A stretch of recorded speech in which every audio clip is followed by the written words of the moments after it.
दोस्तों, आज की कहानी बेहद शिक्षाप्रद है।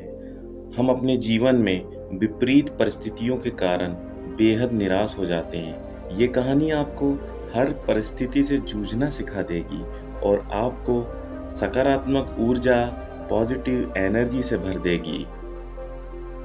सबसे काम की बात, कहानी पूरी सुनने के बाद अंत में आपको मिलेगी, इसलिए कृपया कहानी पूरी सुनिएगा और वीडियो को लाइक कर चैनल को सब्सक्राइब जरूर कीजिएगा।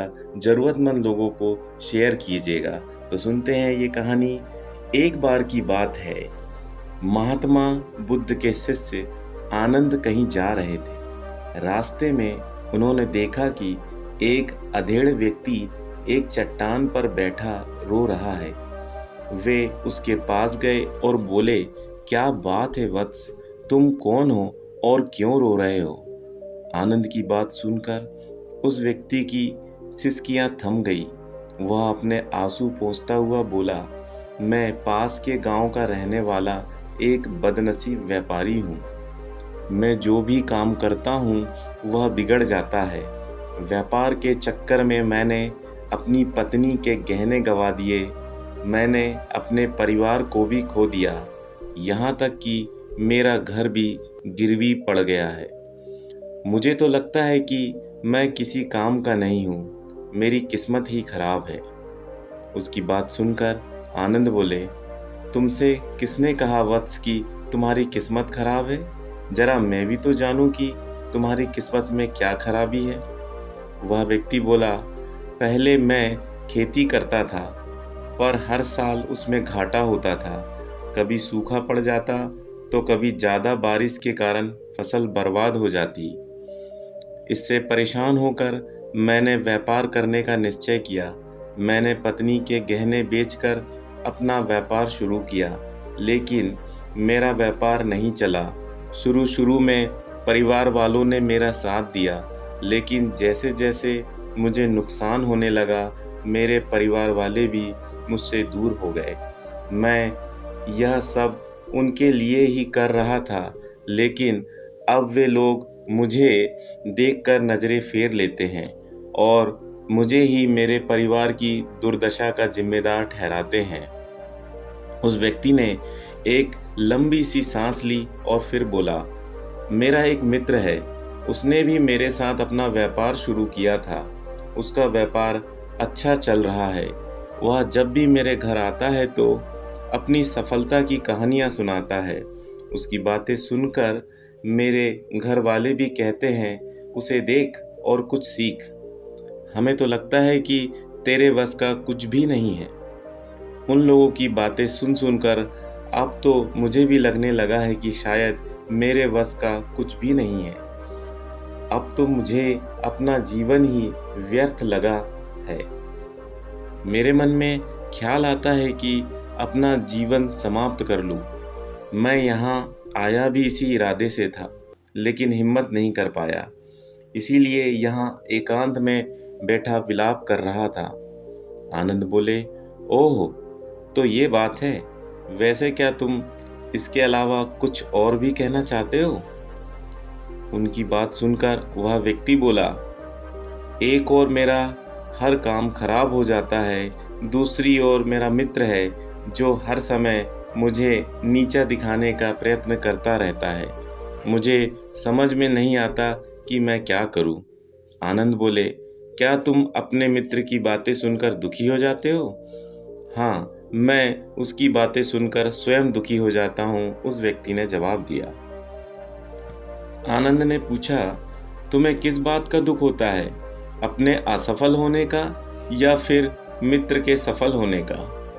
उनका सवाल सुनकर वह व्यक्ति एक पल के लिए सोच में पड़ गया। फिर वह बोला, अगर सच कहूँ तो मुझे अपने असफल होने का उतना दुख नहीं होता जितना कि मित्र के सफल होने का होता है।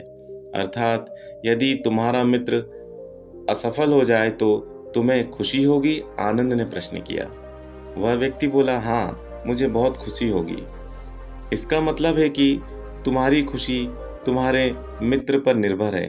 आनंद बोले, अगर वह चाहे तो तुम्हें खुश कर सकता है और अगर वह चाहे तो तुम्हें दुखी कर सकता है।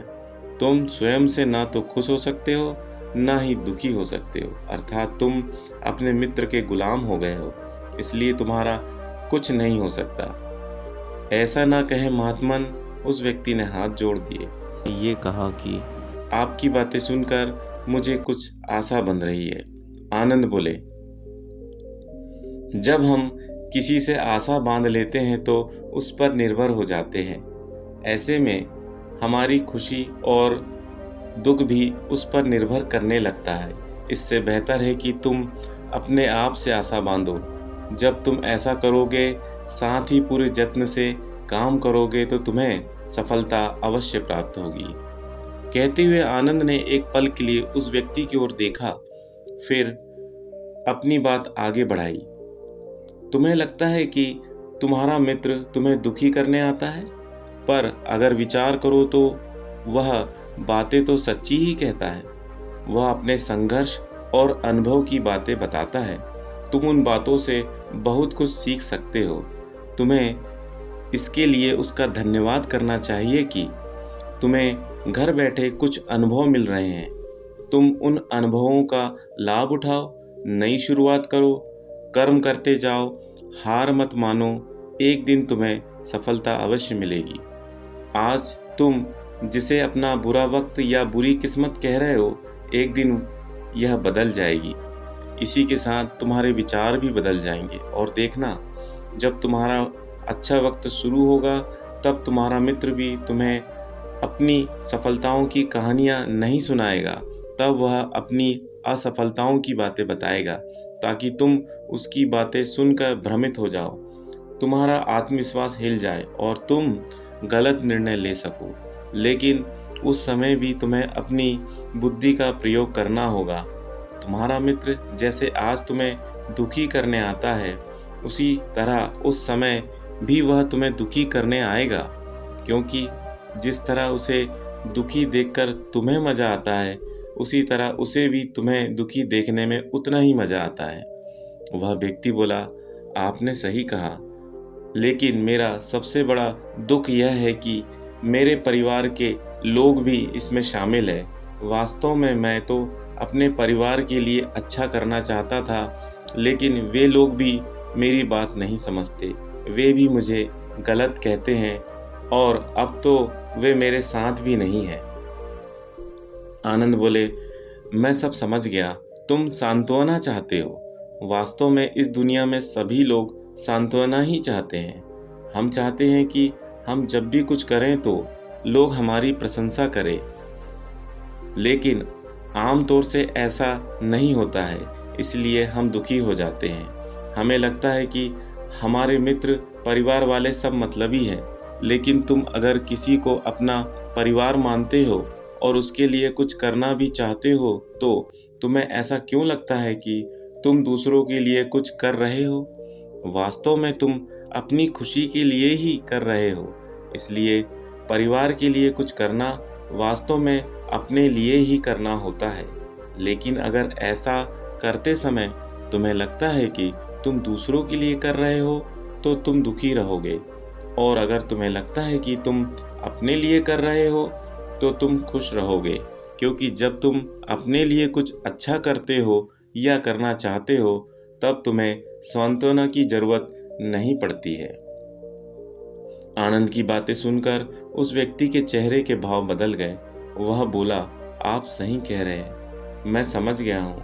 अब तक मेरी किस्मत खराब इसलिए थी क्योंकि वह दूसरों के हाथों में थी। अब मैं अपनी किस्मत को अपने हाथ में रखूँगा। मैं फिर से प्रयत्न करूँगा, पूरे मन से काम करूँगा और जब तक सफलता नहीं मिल जाती, चैन से नहीं बैठूँगा। उस व्यक्ति की बात सुनकर आनंद मुस्कुराए और उसे एक छोटी सी डिबिया देते हुए बोले, इस डिबिया को हमेशा अपने पास रखना। इसमें एक ऐसा राज है जो तुम्हें बड़े से बड़े दुख से भी बाहर निकाल लेगा।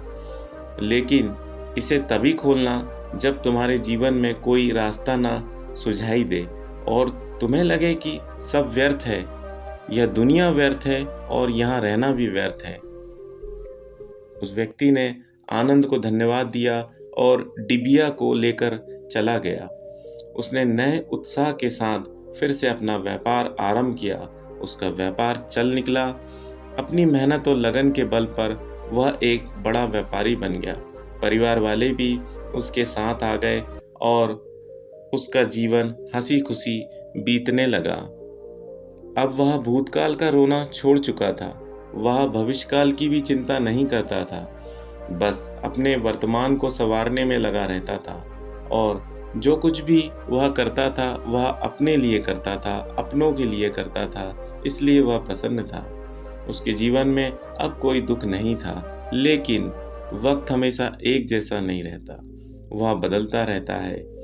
उसके जीवन में भी बदलाव आया। एक दिन उसके राज्य में पड़ोसी राजा ने चढ़ाई कर दी।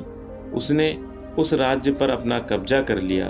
उसके सैनिकों ने चारों ओर लूटमार मचा दी। उन्होंने व्यापारी का सारा धन लूट लिया। उसके घर में आग लगा दी। जान बचाने के लिए उसे अपने परिवार के साथ वहां से भागना पड़ा। वह व्यक्ति अपने परिवार के साथ कई दिनों तक इधर उधर भटकता रहा। वह दाने दाने को मोहताज हो गया। उसका बच्चा बीमार हो गया। इलाज के अभाव में वह तड़पने लगा। यह देखकर उसका हृदय चीत्कार कर उठा। वह कैसे अपने बच्चे का इलाज कराए? उसके पास तो खाने के लिए भी पैसे नहीं थे। ऐसे में उसे एक बार फिर निराशा ने घेर लिया।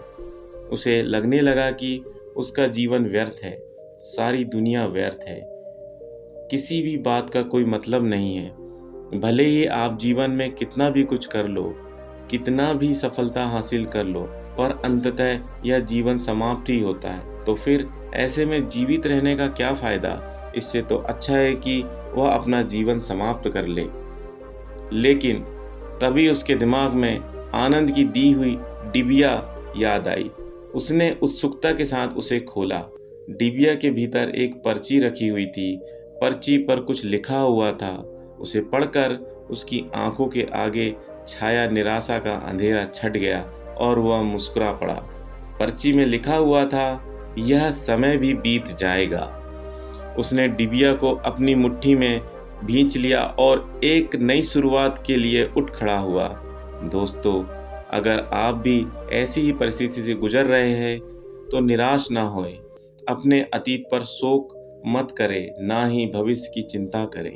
अपने वर्तमान को जिए और उसे बेहतर बनाने के लिए सच्चे मन से प्रयत्न करें। यकीन जाने जल्द ही आपकी किस्मत भी बदलने वाली है। धन्यवाद। नमो बुद्धाय।